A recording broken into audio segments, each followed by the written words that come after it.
Chapter 1. School in England.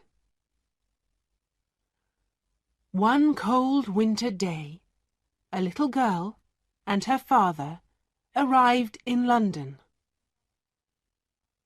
Sara Crewe was 7 years old, and she had long black hair and green eyes. She sat in the cab next to her father and looked out of the window at the tall houses and the dark sky. "What are you thinking about, Sara?" Mr. Crewe asked. "You are very quiet." He put his arm round his daughter. "I'm thinking about our house in India," said Sara, "and the hot sun and the blue sky. I don't think very much. I like England very much, Father." "Yes, it's very different from India," her father said. "But you must go to school in London, and I must go back to India and work." "Yes, Father, I know," said Sara. "But I want to be with you. Please come to school with me. I can help you with your lessons." Mr. Crewe smiled, but he was not happy. He loved his little Sara very much, and he did not want to be without her. Sara's mother was dead, and Sara was his only child. Father and daughter were very good friends. Soon they arrived at Miss Minchins School for Girls and went into the big house. Miss Minchin was a tall woman in a black dress. She looked at Sara and then gave a very big smile. "What a beautiful child!" she said to Mr. Crewe. Sara stood quietly and watched Miss Minchin.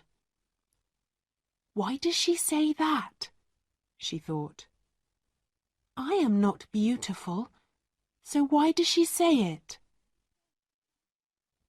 Sara was not beautiful, but her father was rich. And Miss Minchin liked girls with rich fathers because it was good for the school, and good for Miss Minchin too. "Sara is a good girl," Mr. Crewe said to Miss Minchin. "Her mother was French, so she speaks French well. She loves books, and she reads all the time. But she must play with the other girls and make new friends too." "Of course," said Miss Minchin. She smiled again. "Sara is going to be very happy here, Mr. Crewe." Mr. Crewe stayed in London for a week. He and Sara went to the shops, and he bought many beautiful, expensive dresses for his daughter. He bought books and flowers for her room, and a big doll with beautiful dresses too. Miss Minchin smiled, but she said to her sister Amelia, "All that money on dresses for a child of 7! She looks like a little princess, not a schoolgirl." When Mr. Crewe left London, he was very sad. Sara was very sad too, but she did not cry. She sat in her room and thought about her father on the ship back to India. "Father wants me to be happy," she said to her new doll. "I love him very much, and I want to be a good daughter, so I must be happy." It was a very big and very beautiful doll, but of course it could not answer. Sara soon made new friends in the school. Some little rich girls are not very nice children. They think they are important because they have money and lots of expensive things. But Sara was different. She liked beautiful dresses and dolls, but she was more interested in people and books and telling stories. She was very good at telling stories. She was a clever child, and the other girls loved to listen to her. The stories were all about kings and queens and princesses and wonderful countries across the sea. "How do you think of all those things?" asked her best friend, Ermengarde. "I have all these pictures in my head," said Sara, "so it's easy to tell stories about them." Poor Ermengarde was not clever. She could never remember any of her school lessons, and Miss Minchin was always angry with her. Sara often helped Ermengarde with her lessons. "Listen, Ermie," she said. "You remember that French king, Louis XVI? Well, this is a story about him. One day, in 1792, and so Ermengarde learnt her lessons through Sara's stories, and she loved her friend very much. But not everybody was Sara's friend. Lavinia was an older girl. Before Sara came, Lavinia was the richest and the most important girl in the school. But Sara's father was richer than Lavinia's father. So now Sara was more important than Lavinia, and Lavinia did not like that. "Oh, Sara is so clever," Lavinia often said. "Sara is so good at French. Her dresses are so beautiful, and she can sing so well, and she is so rich. Of course Miss Minchin likes her best." Sara did not answer when Lavinia said these things. Sometimes it was not easy, but Sara was a kind, friendly girl, and she did not like to be angry with anyone. Chapter 2. The Diamond Mines. And so 3 years went by. Sara's father wrote to her often, and Sara wrote loving little letters back to him. One day, a very exciting letter arrived. Everybody in the school talked about it for days. "My friend," wrote Mr. Crewe, "has some mines in northern India, and a month ago his workers found diamonds there. There are thousands of diamonds in these mines, but it is expensive work to get them out. My friend needs my help. So, little missus." This was Mr. Crewe's special name for Sara. "I am putting all my money into my friend's diamond mines, and one day you and I are going to be very rich." Sara was not interested in money, but a story about diamond mines in India was exciting. Nearly everybody was very pleased for Sara, but not Lavinia, of course.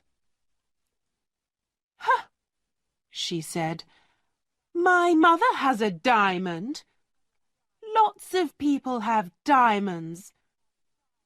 What's so interesting about diamond mines? But there are thousands of diamonds in these mines, said Ermengarde. Perhaps millions of them. Lavinia laughed. Is Sara going to wear diamonds in her hair at breakfast then?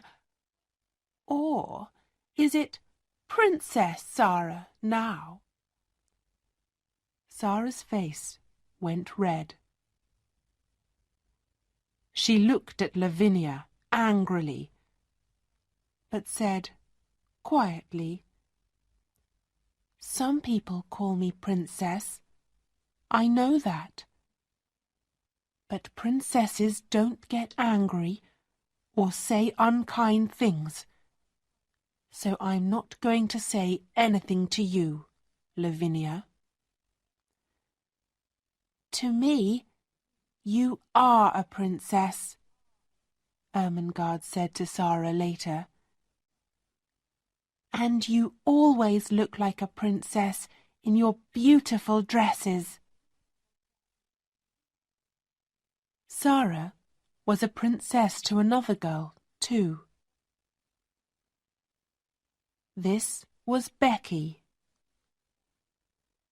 She was a servant in Miss Minchins' school, and she was only 14 years old, but she worked all day and sometimes half the night. She carried things upstairs and downstairs. She cleaned the floors, she made the fires, and she was always tired and hungry and dirty. She and Sara had very different lives.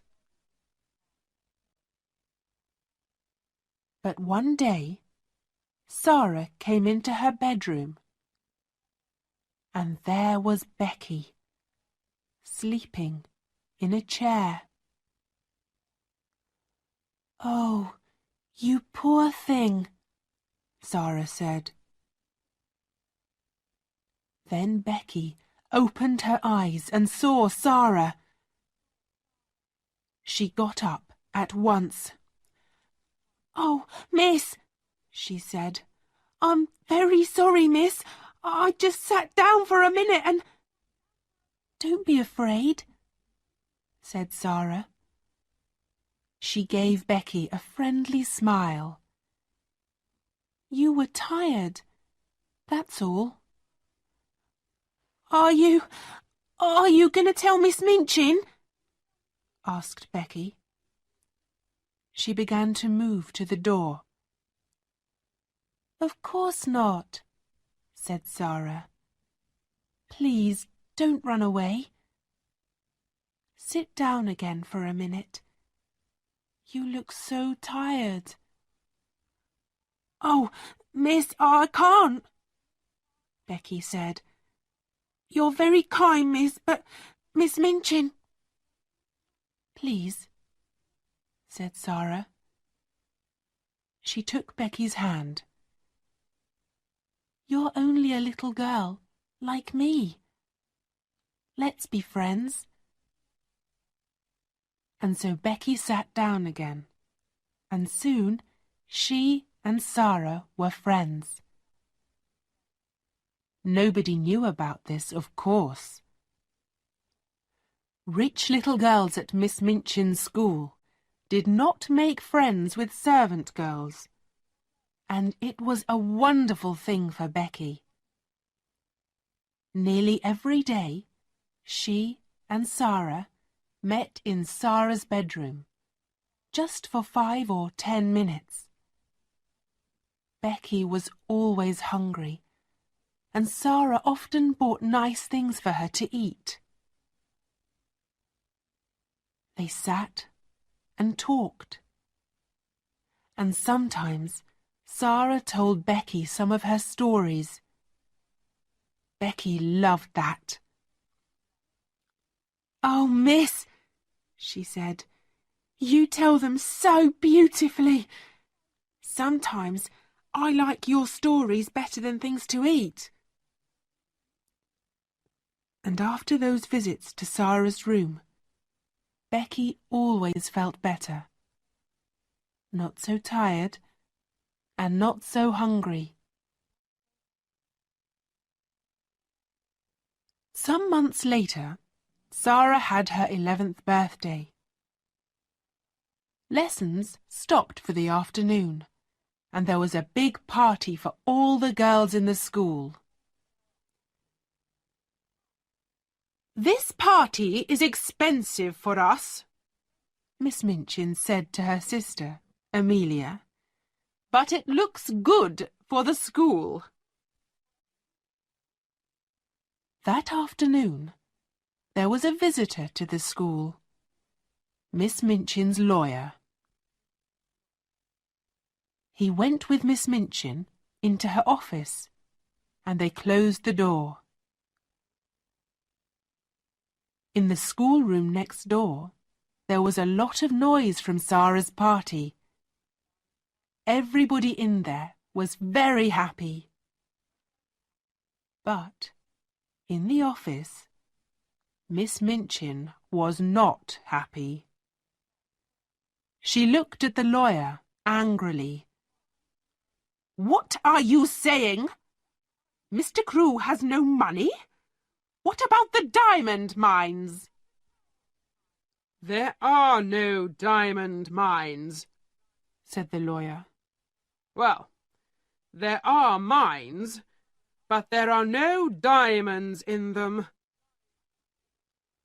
"But Mr. Crewe's good friend," began Miss Minchin. "Mr. Crewe's good friend," said the lawyer, "ran away with all Mr. Crewe's money. Ralph Crewe was ill with a fever, and when he heard about this, he got worse. A week later, he was dead." "Dead?" cried Miss Minchin. "But what about his daughter, Sara, and this expensive birthday party?" "Sara Crewe has no money," said the lawyer. "Not a penny in the world, Miss Minchin. Not a penny." "She must leave my school at once," Miss Minchin said angrily. "She must go this afternoon." "Where?" said the lawyer. "Out into the streets? An 11-year-old girl? That's not going to look very good for your school, Miss Minchin." Miss Minchin's face went red. "You can't put her out in the streets," said the lawyer. He stood up. "But perhaps she can work for you." The lawyer left, and Miss Minchin called her sister Amelia. "Bring Sara Crewe here at once," she said. 2 minutes later, Sara, in her beautiful blue party dress, stood in front of Miss Minchin. "Have you a black dress, Sara?" Miss Minchin said coldly. "Yes, Miss Minchin," said Sara, "but it's very small." "Go and put it on at once," said Miss Minchin. "Your father is dead. There were no diamond mines, and your father's friend ran away with all his money. You have nothing. Not a penny. But I am going to be very kind to you. You can stay in my house, but now you must be a servant and work for your bread. You can sleep in a servant's room upstairs, next to Becky's room." Chapter 3. The New Servant Girl. That evening, in the little attic room, Sara sat on the bed in her old black dress. She did not cry, but her face was white, and she did not move or speak for hours. Late at night, the door opened quietly, and Becky looked in. Her eyes were red from crying. "Oh, miss," she said, "all the servants are talking about it. I'm so sorry, so sorry." She looked at Sara's white face and began to cry again. Then she ran to Sara and took her hand. At last, Sara moved. Slowly, she turned her head and looked at Becky. "Oh, Becky," she said. And that was all. That first night in the attic was very long. Sara did not sleep. "Father is dead," she whispered again and again. "Father is dead.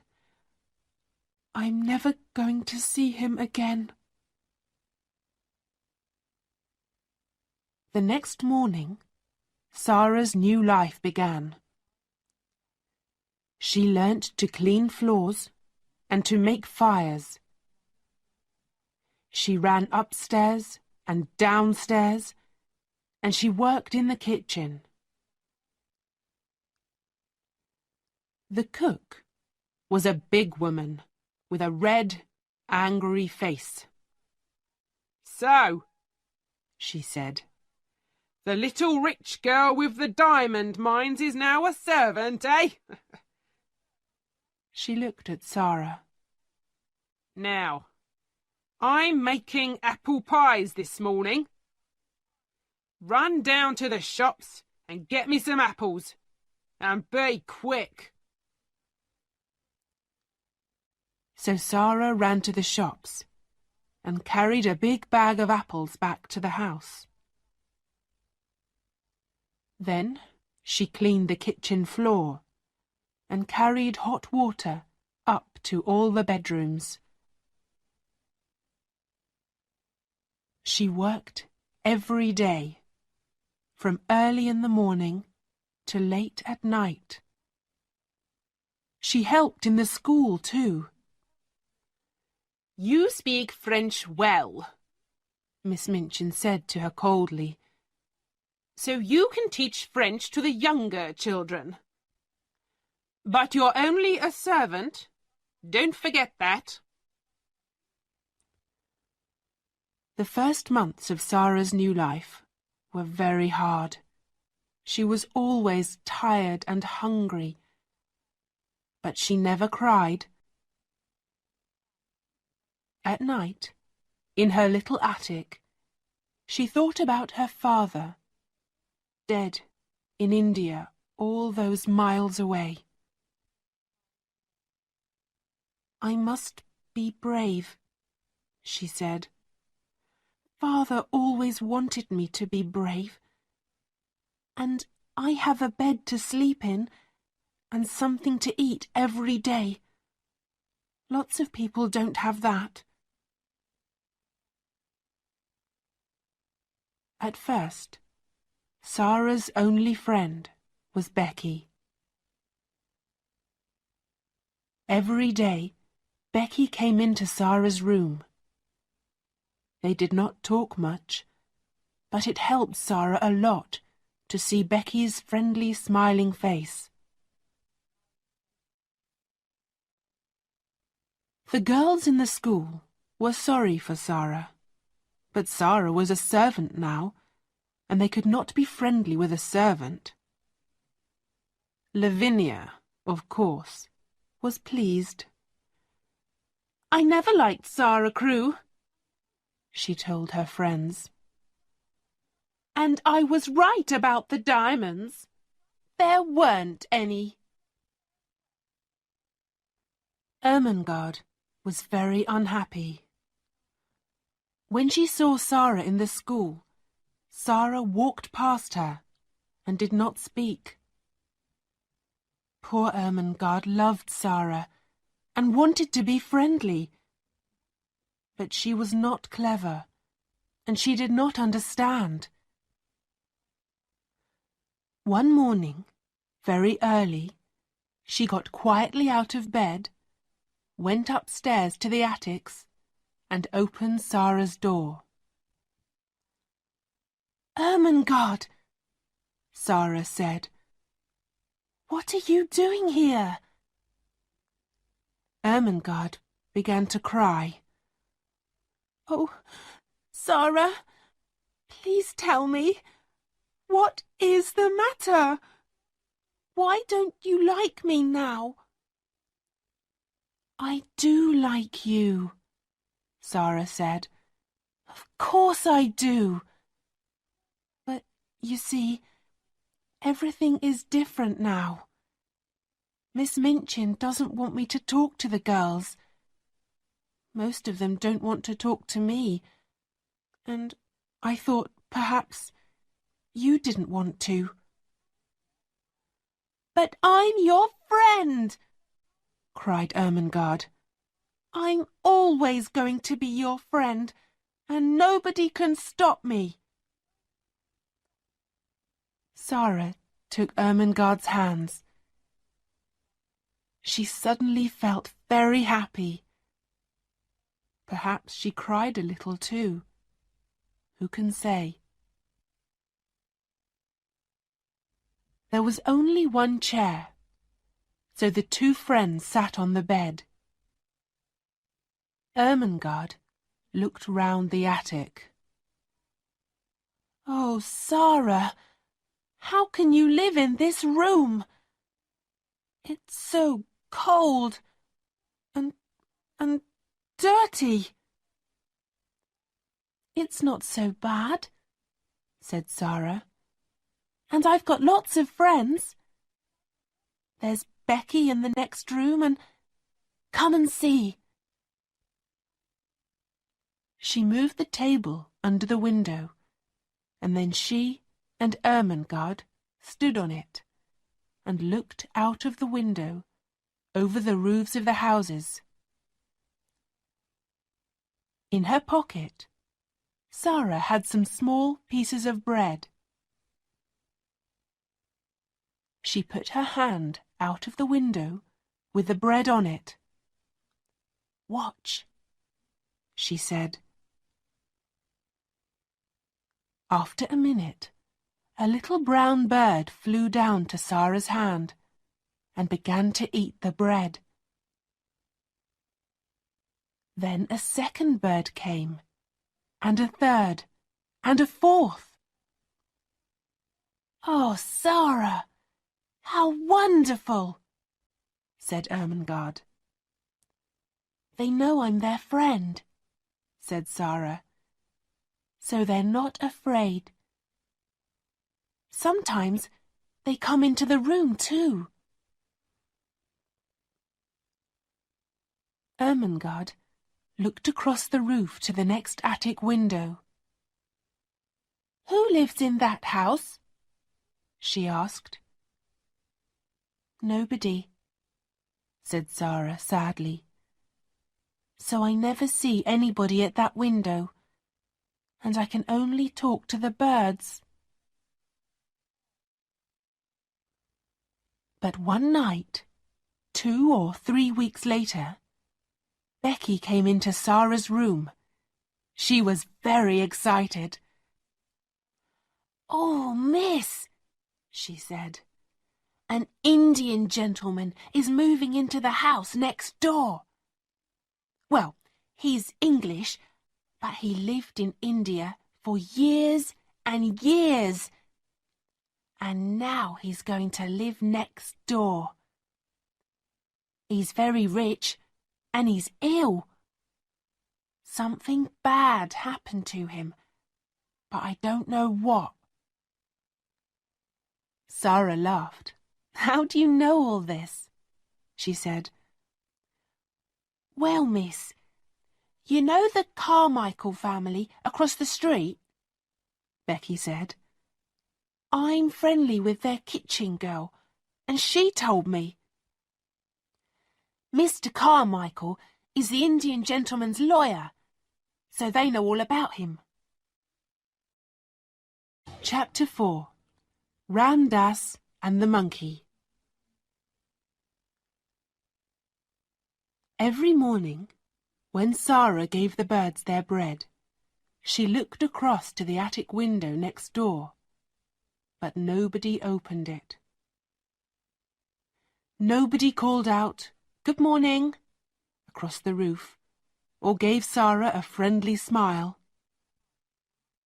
"Perhaps the Indian gentleman's servants all sleep downstairs," she thought sadly. Her life was very lonely now. She saw Becky every day, of course, but they did not have much time for talking. The cook and the other servants were not friendly. Sometimes, at night, Ermengarde came up to Sara's room, but it was not easy for her to come often. Then, one evening, Sara was in her attic when she heard a noise on the roof. She looked up, and there, at the open window, was a small monkey. "Oh, you dear little thing!" cried Sara.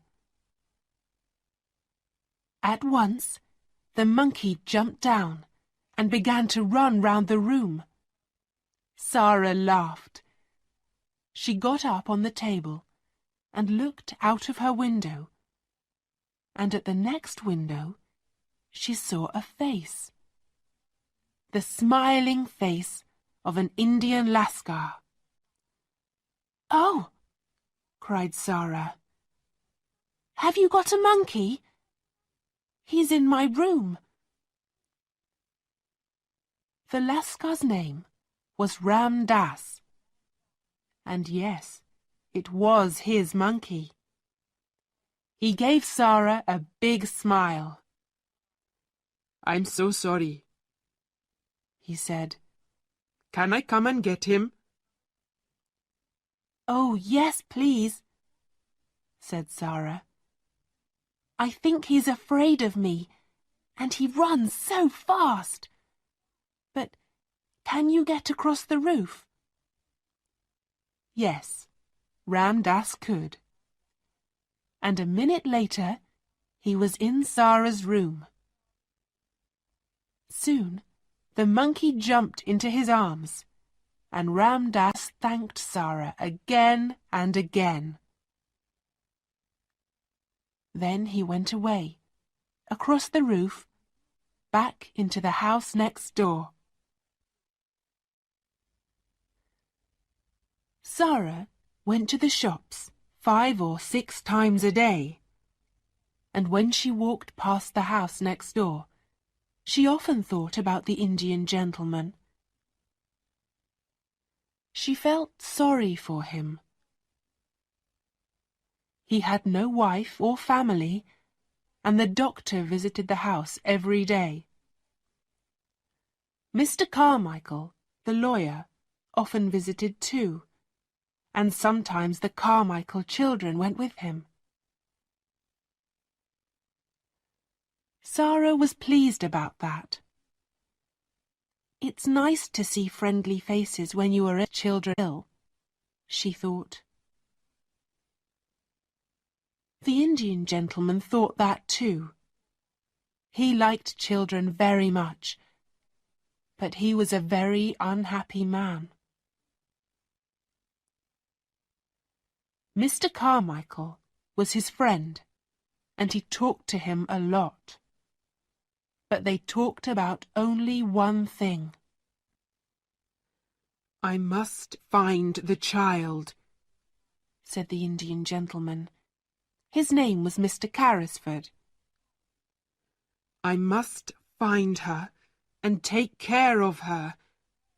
But where is she? Here I am, with all this money from the diamond mines, and half of it is Ralph Crewe's money. Oh, Carmichael, why did I friend and run away when things looked bad? Why?" "You ran away because you were ill with a fever," said Mr. Carmichael. "It nearly killed you, remember?" "And it did kill poor Ralph," said Mr. Carrisford. "He put all his money into the mines because I was his friend. But at first we didn't find any diamonds, and all Ralph's money was gone. I was afraid to tell him, so I ran away. And later, when we did find diamonds, Ralph was dead."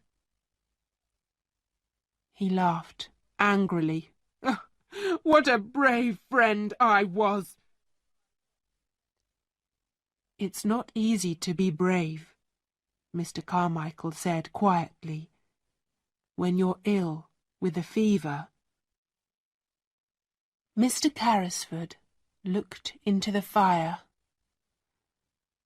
"Ram Dass tells me," he said, "about a little servant girl next door. The monkey ran away, and Ram Dass went across the roof to get him back from her room. The poor child sleeps in a cold, dirty attic, and works about 16 hours a day. Is Ralph's daughter living like that? I can't stop thinking about it." "We're going to find her one day," said Mr. Carmichael. "But how?" said Mr. Carrisford. He put his head in his hands. "I never saw her. I don't know her name. Ralph always called her his little missus. We talked all the time about the mines. He never told me the name of her school. Her mother was French. So did he take her to a school in France? Or was it in England?" "Well, we know there was a child at a school in Paris," said Mr. Carmichael, "with the name of Carew or Crewe. Her father died suddenly, and a Russian family took her away with them, because she was a friend of their daughter. Perhaps this girl is Ralph Crewe's child. Next week I'm going to Moscow to look for her." "I want to go with you, but I'm not well," said Mr. Carrisford. "I must find her, Carmichael. I must. Every night in my dreams I see Ralph Crewe's face, and he says, 'Tom, Tom, where is my little missus?' And I have no answer for him." Mr. Carrisford took his friend's hand. "Help me to find her. Help me." Winter came, with its short, dark days, and the attic rooms were very cold. There were no fires for servant girls, and often Sara and Becky could not sleep because of the cold. Sara was taller now, and her old black dress was very short. Her shoes were old, and she had no warm coat for the winter weather. She was thin, too. She did not get very much to eat, and she was always hungry. She carried big baskets of shopping through the rain and the snow. One day, she found a sixpence in the snow, and she bought some hot new bread with it. Then she saw a child by the door of the shop. The child had no shoes and no coat, and her thin face was blue with cold. She is hungrier than I am, thought Sara, and she gave her hot new bread to the child. When she got back to the school, Miss Minchin was angry. "Cook is waiting for you, Sara. Why are you late?" I can't walk quickly through the snow, said Sara. My shoes are old, Miss Minchin, and my feet get very cold. Miss Minchin did not like to hear this. "Don't speak to me like that," she said. "I am kind to you. I'm giving you a home, but you never say thank you to me." Sara looked at her. You are not kind, she said quietly. And this is not a home. Go to your room at once, said Miss Minchin. On the stairs, Sara met Lavinia. Lavinia looked at her and gave a little laugh. Oh, here's Princess Sara, she said, in her old dress and her dirty shoes. In the attic, Sara sat down on the chair by her table. I must be brave, she whispered. A princess is always brave, so I must be too. But it's not easy. She put her head down on her arms. Oh, Father, do you remember your little missus? Can you see me now? And in the house next door, Mr. Carrisford sat by a warm fire. Moscow is a long way from London, and he could only wait. But he thought about Ralph Crewe's child every day. He thought about other children too. Ram Dass, he said, how is that poor little servant girl next door? Can we do something for her? I see her in the street every day, said Ram Dass. In the rain, in the snow. She looks thin and hungry, but we can help her. I can easily get in through her attic window. Listen. And he talked for some minutes. Mr. Carrisford smiled. Yes, he said to Ram Dass. Yes, I like it. Let's do it. Chapter 5. The Magic. One night, a week later, Ermengarde got quietly out of bed and went upstairs to the attic. Sara was not there, So Ermengarde sat on the bed and waited. At 10 o'clock, Sara came slowly up the stairs and into the room. Ermengarde looked at her. "Oh, Sara," she cried, "are you ill? Your face is white, and you look so tired." "It was a hard day, Ermi," said Sara. She sat down. "Miss Minchin was angry with Cook. Then Cook was angry. You never angry with us. Becky and I had no dinner and no tea." "Does that happen often?" said Ermengarde, unhappily. "You never told me. Are you hungry now?" Sara looked at her. "Yes," she whispered. "Yes, I am. I would like to eat that table. I would like to eat you." Ermengarde jumped up. "Sara," she cried, "I had a box of things from home today. There's a big cake in it. I'm going to get it, now. You and Becky can eat it all." Soon, Ermengarde was back. The 3 girls sat on Sara's bed, and there were some happy smiles when Ermengarde opened her box and took out the cake. "Oh, miss, look at that," said Becky.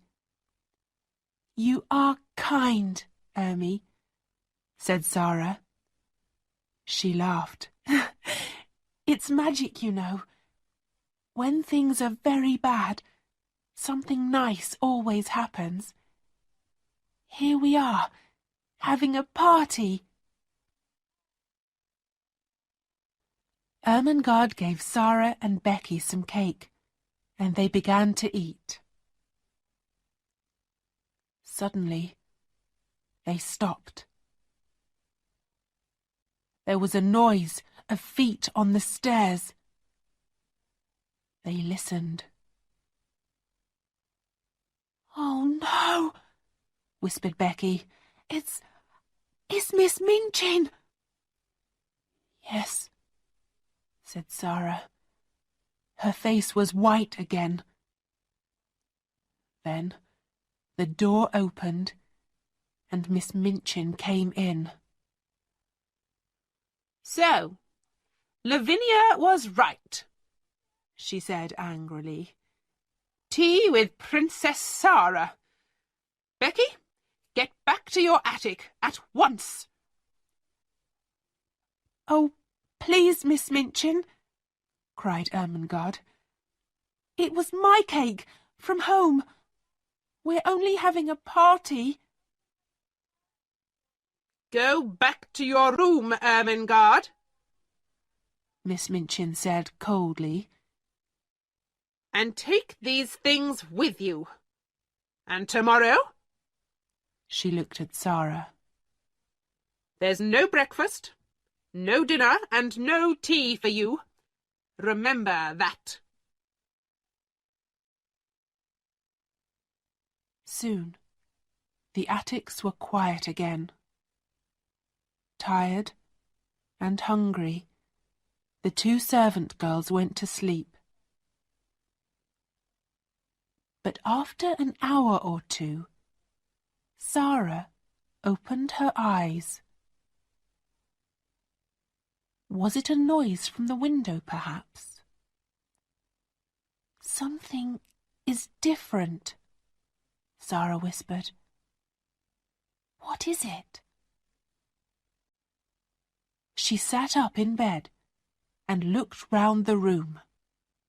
She looked again and again, and her eyes were very big. The room was different, very different. There was a wonderful hot fire. There were new, warm blankets on her bed, and beautiful pictures on the walls. Sara slowly got out of bed. "Is this a dream?" she said. "Where did all these things come from?" She put out her hand to the fire. "No, it's not a dream. The fire is hot. I can feel it. And oh, look at the table." There was a red cloth on the table, and cups and plates. There was hot tea and wonderful things to eat. Hot meat pies and sandwiches and cake, oranges and apples. Sara ran to Becky's room. "Becky," she whispered, "come quickly. The magic is here again. Come and look." When Becky saw the room, she could not speak at first.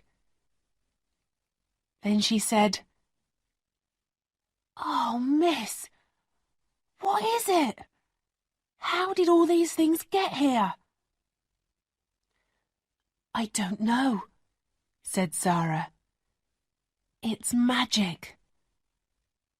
At first, I thought it was a dream. But it isn't. Look, these pies are hot. Let's eat them. Hot meat pies aren't a dream." They sat down by the fire and ate and drank. "Oh, those pies were good, miss," Becky said. "And the tea and the cake. I don't understand magic, but I like it." Sara looked round the room. "Oh, Becky, look! There are some books too. I didn't see them before." She ran to look at them and opened the top book. "There's some writing here. Listen, it says, 'To the little girl in the attic, from a friend.'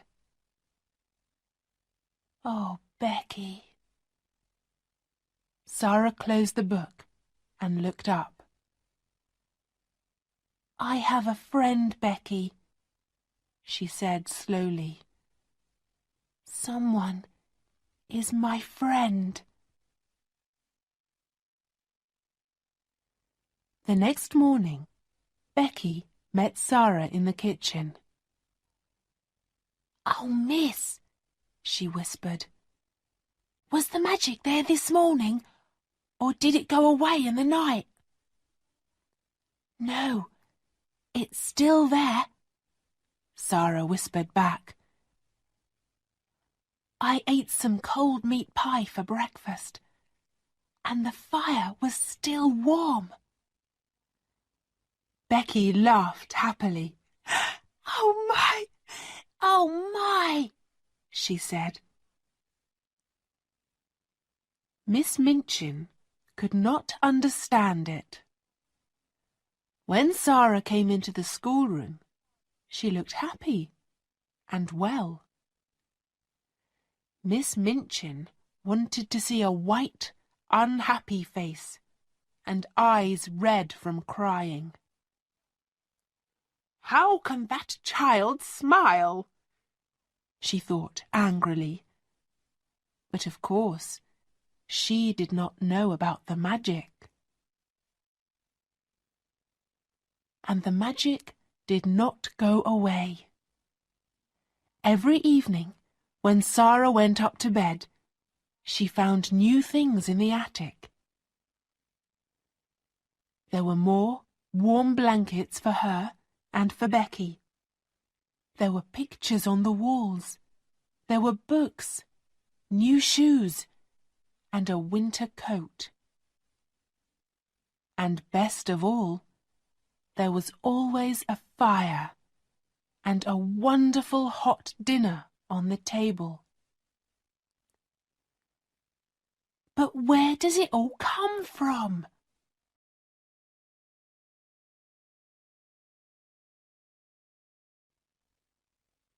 They began to look at one of the new books, and then Becky looked up. "Oh, miss," she whispered, "there's something at the window. What is it?" Sara got up to look. "It's the monkey," she said. "The monkey from next door." She opened the window, and the monkey jumped down into her arms. "Oh, you poor little thing," Sara said. "You're so cold." Becky was very interested. "I never saw a monkey before," she said. "He's not very beautiful, miss. What are you going to do with him?" "It's very late now," said Sara. "He can stay in my room tonight, and I can take him home in the morning." Chapter 6. Lost and Found. The next morning, the first visitor to the house next door was Mr. Carmichael, back from Russia. But when he came into the house, his face was sad. Mr. Carrisford knew the answer at once. "You didn't find her," he said.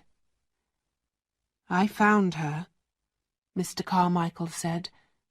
"but it was the wrong girl. Her name is Emily Carew, and she's much younger than Ralph Crewe's daughter. I'm very sorry. We must begin again," said Mr. Carrisford, unhappily. "But where? It's 2 years now. 2 years. "Well, she isn't at a school in Paris, we know that," Mr. Carmichael said. Let's look at the schools in England now." "Yes," said Mr. Carrisford. "Yes, we can begin in London." "There's a school next door, Carmichael." Perhaps it was the magic again. But at that moment, Ram Dass came quietly into the room. "The little servant girl from the attic is here," he said to Mr. Carrisford. "with the monkey. He ran away again last night to her room. Would you like to see her?" "Yes," said Mr. Carrisford. "Yes, I would. Bring her in." And so Sara came into the room and stood in front of the Indian gentleman. She smiled at him. "Your monkey came to my room last night," she said, "and I took him in because it was so cold." Mr. Carrisford watched her face with interest. "That was kind of you," he said. Sara looked at Ram Dass by the door. "Shall I give him to the Lascar?" she asked.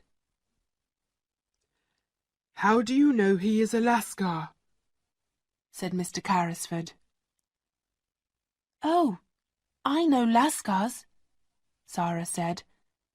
"I was born in India." Mr. Carrisford sat up suddenly. In India? He said. But you're a servant at the school next door. Yes, I am now, said Sara. But I wasn't at first. The Indian gentleman looked at Mr. Carmichael, and then Mr. Carmichael looked at Sara. What do you mean by at first, child? He asked. When Father first took me to the school. Where is your father? Said Mr. Carmichael. He died, said Sara, very quietly. His friend ran away with all his money, and there was no money for me. There was nobody to take care of me, so Miss Minchin put me in the attic and said I must work for my bread. The Indian gentleman moved in his chair. What was your father's name? He said. Tell me. Sara looked at him sadly. Ralph Crewe, she said. He died in India from a fever 2 years ago. Mr. Carrisford's face went very white. Carmichael, he whispered. It is the child. The child. That was an exciting day for many people. At first, poor Sara did not understand. But Mr. Carmichael talked to her quietly and told her everything. The true story about her father's friend and the diamond mines, and the 2 years of looking for Ralph Crewe's daughter. And all the time, she said later to Mr. Carrisford, when they sat by his fire, I was in the house next door. Tom Carrisford took her hand. Yes, he said. And you're never going back there. Your home is with me now. I'm going to take care of Ralph's little missus. Sara laughed happily. And you were the friend too. All those beautiful things in my attic came from you. You and Ram Dass. Becky and I thought it was magic. The Indian gentleman smiled at her. We were sorry for you, he said. Ram Dass can move very quietly, and he carried the things across the roof when you were out. I couldn't find Ralph's daughter, but I wanted to help somebody. And then Ram Dass told me about this sad, lonely little servant girl in the attic next door. And so the story ended happily for everybody, but not for Miss Minchin. Sara was very rich now, and Miss Minchin wanted her to come back to the school. She came to see Mr. Carrisford, but he said some very angry things to her, and she went away with a red face. Becky came to live in Mr. Carrisford's house too. She was Sara's servant, and she was very happy. She had a warm room, nice dresses, and good things to eat every day, and she loved Sara very much. Ermengarde often came to visit Sara, and Sara helped her with her school lessons again. Ermengarde was not clever, but she was a true friend. On that first day, in the Indian gentleman's house, Sara wrote a letter to her, and Ermengarde carried the letter into the schoolroom. There were diamond mines, she told Lavinia and the other girls. There were millions and millions of diamonds in the mines, and half of them are Sara's. And they were her diamonds all the time when she was cold and hungry in the attic. And she was a princess then, and she's a princess now.